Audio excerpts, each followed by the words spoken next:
Hello guys, সকলে কেমন আছেন? আশা করছি অনেক ভালো আছেন। যে যেখান থেকে আমার ভিডিওটি দেখছেন তাদেরকে আবারও আরেকটি নতুন ব্লগে স্বাগতম জানাচ্ছি। তো আমি খুব একটা ভালো নেই, আজকাল খুব টেনশনের মধ্যে আছি। ভিডিও তেমন একটা করতে পারছি না, তো রিলসও ছাড়তে পারছি না। যতটুকু চেষ্টা করার করছি, কারণ আমার শাশুড়ি মা উনি একটু অসুস্থ হয়ে হাসপাতালে ভর্তি আছেন।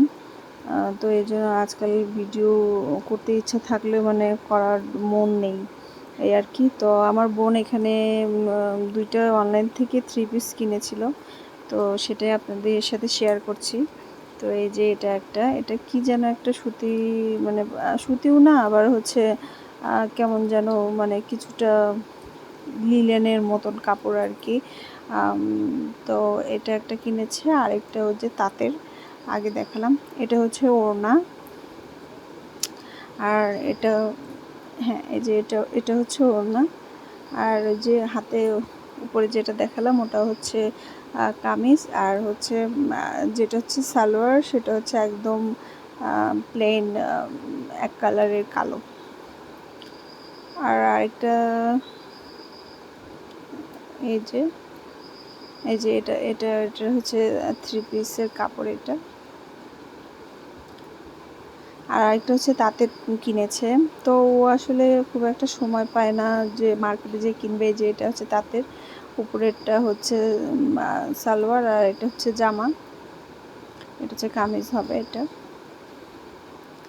আর ওড়নাটা এই যে এটা একটু নিচে টার্সেল করা আছে। তো ও যেহেতু জব করে, ওভাবে সময় পায় না মার্কেটে যে কেনা। তো পুজো যেহেতু সামনে আসছে, তো টুকিটাকি আর কি কিনে রাখছে। এই বললো যে এই জন্য অনলাইন থেকে দুটো অর্ডার দিয়েছি। আর যেহেতু স্কুলে যেতেই হয় সেহেতু 3 পিস লাগেই। আর এই যে আমার মামামরা, ও যখন স্কুল থেকে আসবে একদম ওর ঘরে যেয়ে হানা দেবে। তো আমাদের এই যে রাতের খাবার এটা, রুটি আর ডিম ভাজি করেছে মা। তো রাতে খেতে বসছি। ইদানিং কেন জানি ভালো লাগছে না সত্যি। আসলে কারো পরিবারে কেউ যদি অসুস্থ থাকে, মন মেজাজ কিছু ভালো লাগে না, কিছু করতেও ইচ্ছা করে না। তো আর বারবারই এসে তো আমি এমনিতেই অলস হয়ে যাই, একদম অলস দিন পার করছি। বাইরে তো অনবরত বৃষ্টি হচ্ছে, অবিরাম অঝরে বৃষ্টি, একটু থামলে আবার একটু পর পর আবার বৃষ্টি হচ্ছে। তো এই যে এটা হচ্ছে আজকে সকালের ভিডিও। আমরা তিনজন সকালে উঠে এই যে দাঁত ব্রাশ করছি। আমার দাঁত ব্রাশ করা হয়েছে, মুখ টুক ধুয়েছি, তো ওদের দাঁত ব্রাশ করে দিচ্ছি। তো ওরা একটা বাজে কাজ করে, ওদের ছোটোদের পেস্টটা একটু মানে জেলি টাইপের হয়। আমরা যেমন পাউরুটির সাথে জেলি মাখিয়ে খাই, তো ওই টাইপের হয়। ওরা ওটাকে জেলি মনে করে খেয়ে ফেলে। তো বড় মামা আগের এই কাজটা করতে, এখন আর করে না। তো ছোটো মামা মতো এখনও বোঝে না যে ওটাতে দাঁত মাজতে হবে, ওকে দিলে পরে ও একদম খেয়ে ফেলেন। আর এই যে দুপুরে রান্না হচ্ছে, তো আজকে চিকেন করছে মা।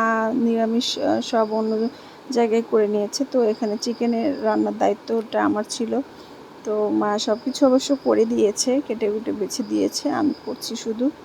আর বাবা আমার জন্য এই যে তরতাজা রুই মাছের ছোট ছোট সাইজের আর কি রুই মাছ, তো একদম এখন নাকি নিয়ে এসছে জেলেরা, তো এই জন্য নিয়ে এসছে আমার জন্যে। তো রুই মাছগুলো একদম দেখলাম যে নড়াচড়া করছে। আর বাইরে তো সারাদিনে যে মেঘলা এরকম হয়ে আছে দিনটা।